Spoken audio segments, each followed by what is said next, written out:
All right, so you say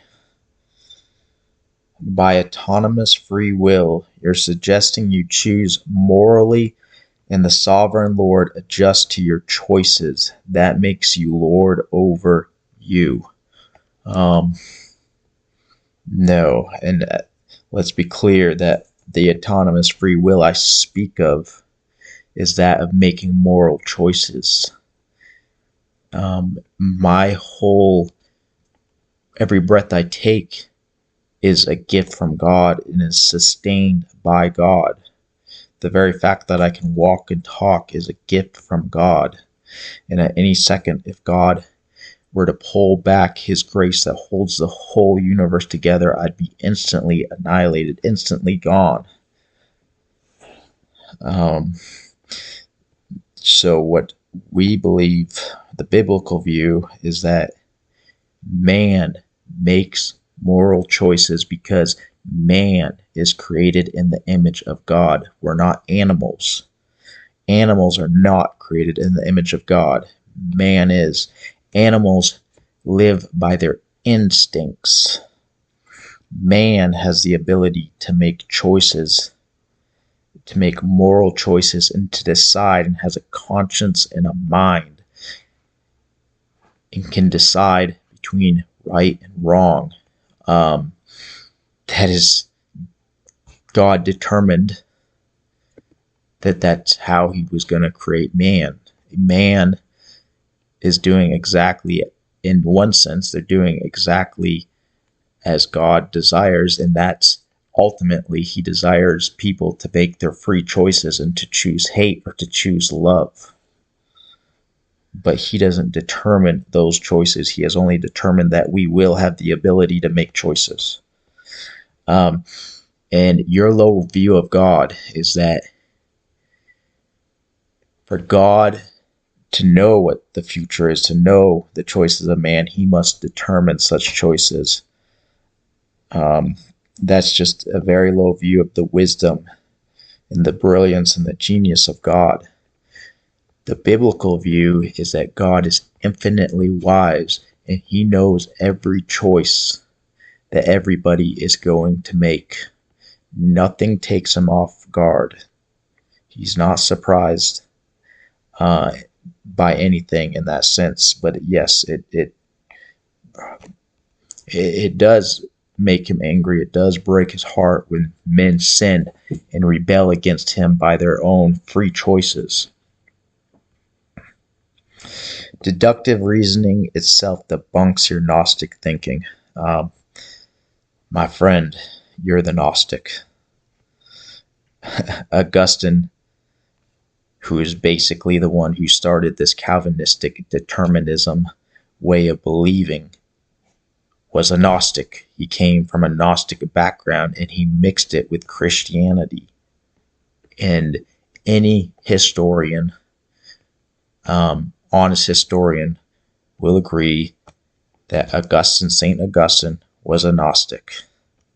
And John Calvin quotes from Augustine, I believe it's over 1,000 times within his writings. And let's go to continue reading what you say. Let's say you morally decide to rape someone. Do you think you will choose who you defile with your sin? Okay.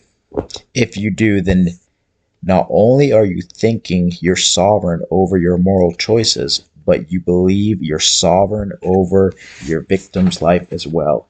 The sovereign God of the Bible sovereignly decided and created man with the ability to make moral choices.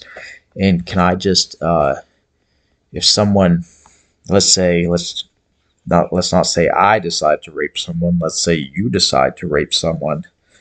Um,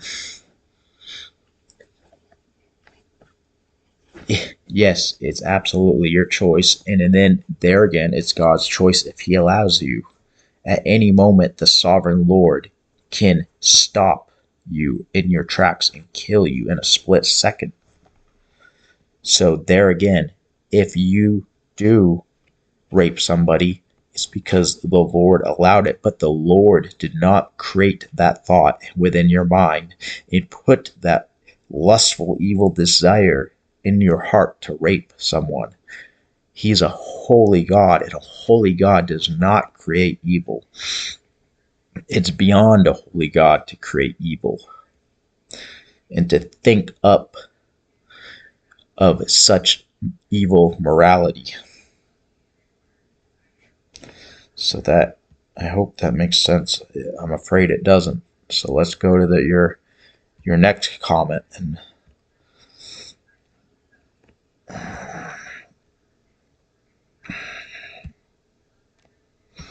okay.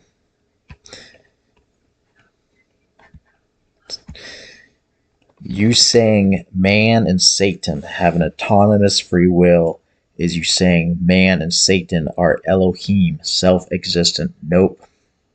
I've already clarified that an autonomous free will is that to make moral choices. Everything in the universe is sustained by God.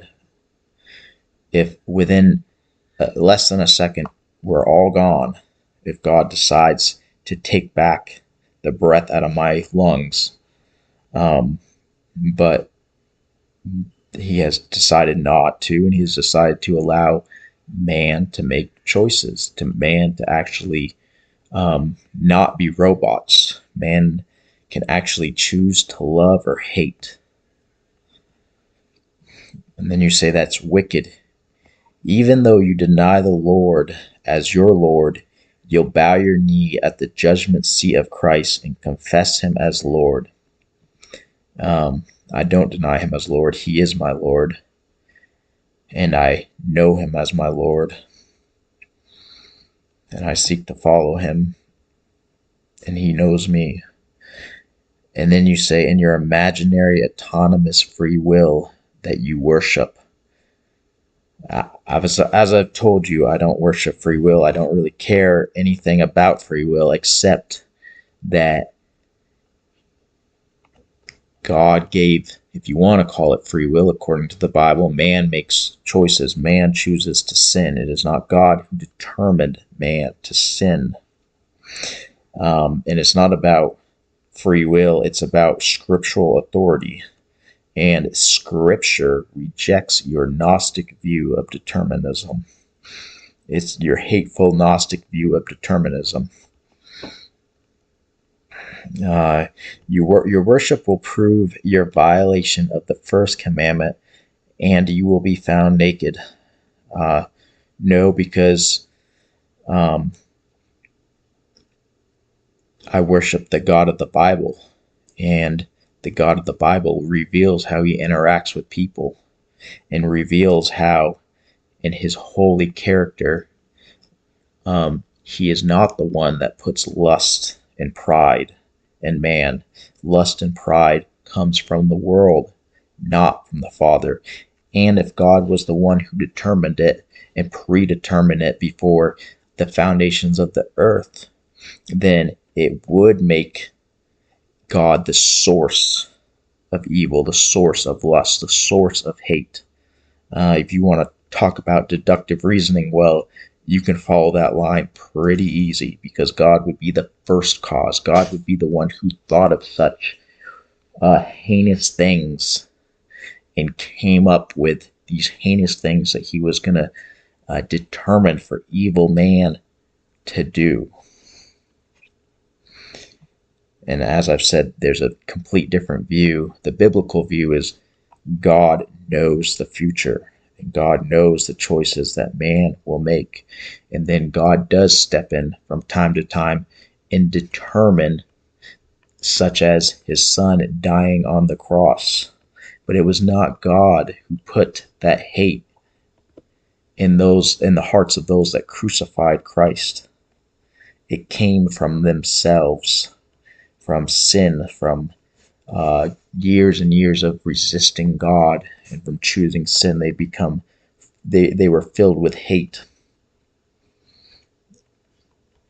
You cannot denounce him as Lord in the land of the living as you are doing. Nope, not doing it whatsoever. And expect him to forgive you, seeing you're putting your imaginary autonomous. Let's see if this will sometimes my. Let's see.